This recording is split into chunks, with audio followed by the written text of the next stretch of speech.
temperate deciduous forest is the second rainiest biome in the world, after the rainforest.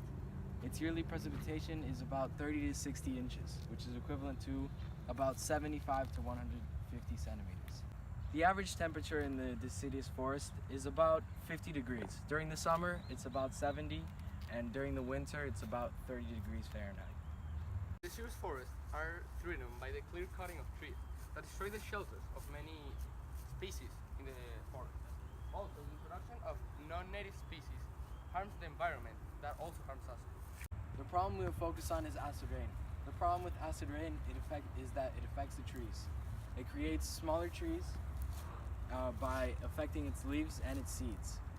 It also decreases the resistance to pest, disease, and frost. The sulfur and nitrogen emissions come from automobiles, electric utility plants, and other forms of transportation. Since sulfur and nitrogen emissions cause acid rain, a great way to reduce this is to stop using fossil fuels. Instead, use renewable energy sources, like wind power or solar energy. We also need to do our part by installing solar panels in our home to reduce the burn of fossil fuels and coal.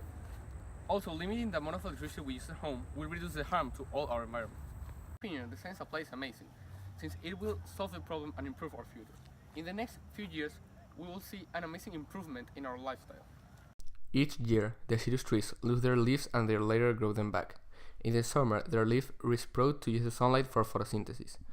During the fall of their leaves turn into beautiful red, yellow, and orange leaf colors in the fall. In the cold deciduous forest, they go into a dormancy, which is a sort of sleep. Acid rain forms when emissions of sulfur dioxide and nitrogen oxide react with water and oxygen in the atmosphere to produce acidic compounds.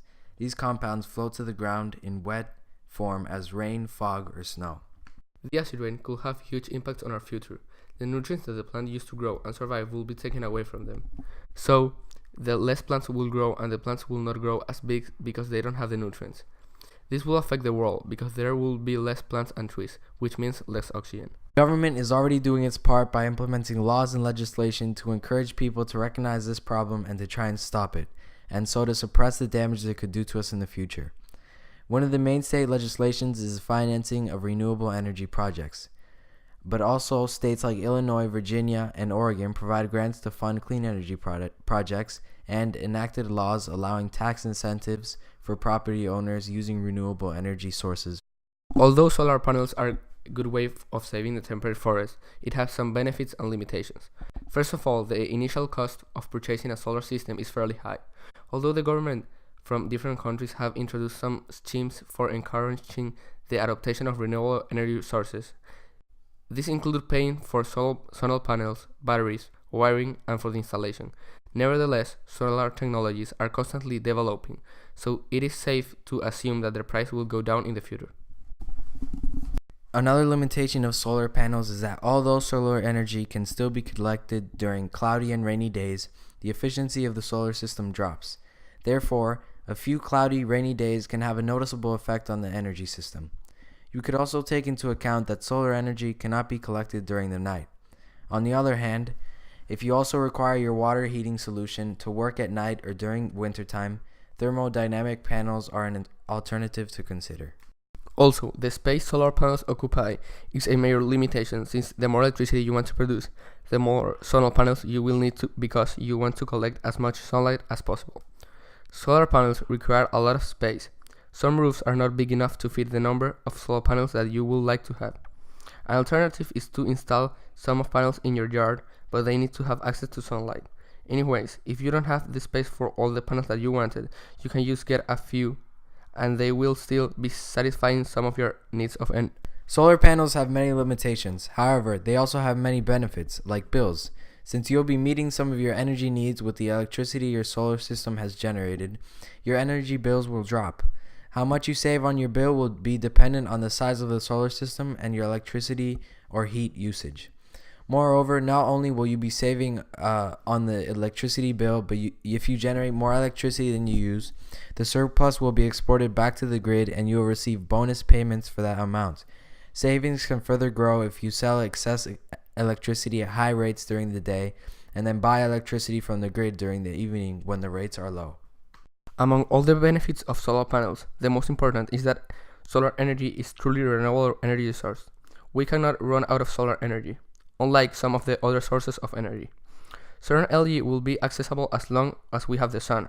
Therefore, sunlight will be available to us for at least 5 billion years, when according to scientists the sun is going to die. Another huge benefit of solar panels is that technology in solar power industry is constantly advancing and improvement will intensify in the future. Innovation in quantum physics and nanotechnology can potentially increase the efficiency of solar panels and double, or even triple, the electrical input of the solar power system. Being applied to this problem with the use of solar panels. The science is helping the problem by reducing the pollution on temperate forests. The high levels of pollution in the environment was creating acid rain, which kills trees and plants. With the solar panels, the pollution will decrease. Therefore, the acid rain will stop, saving trees and plants, which would reconstruct the food web as it was before. In the future, there might be better solutions, and different sciences could solve this global problem. However, right now, evaluating the benefits and limitations of the solar panels, it seems to be the best option. Also, this science does not have any social or any other ethical implications, but the other solution does, the one about using less energy and trying to manage one's use of the energy, does have some social implications. Since you are using less light, it could affect you socially. But the less use of energy could mean lower electric bills, so it would help you financially also. And for your future, and maybe the future of your children, and then your grandchildren, and so on and so forth. Since sulfur and nitrogen emissions cause acid rain, a great way to reduce this is stop using fossil fuels. Instead, we can use renewable energy sources like solar energy, wind energy, or The problem we'll focus on today is acid rain. Acid rain is a problem to the deciduous forest because it damages the trees. It damages the leaves, which are a big part of trees, and it damages the seeds. It creates smaller seeds, in turn creating smaller trees. This has been a big problem in the deciduous forest because these trees are now less resistant to disease. The deciduous forest is threatened by the clear cutting of trees that destroy the habitats of many species. Also, the introduction of non-native species to the environment harms it.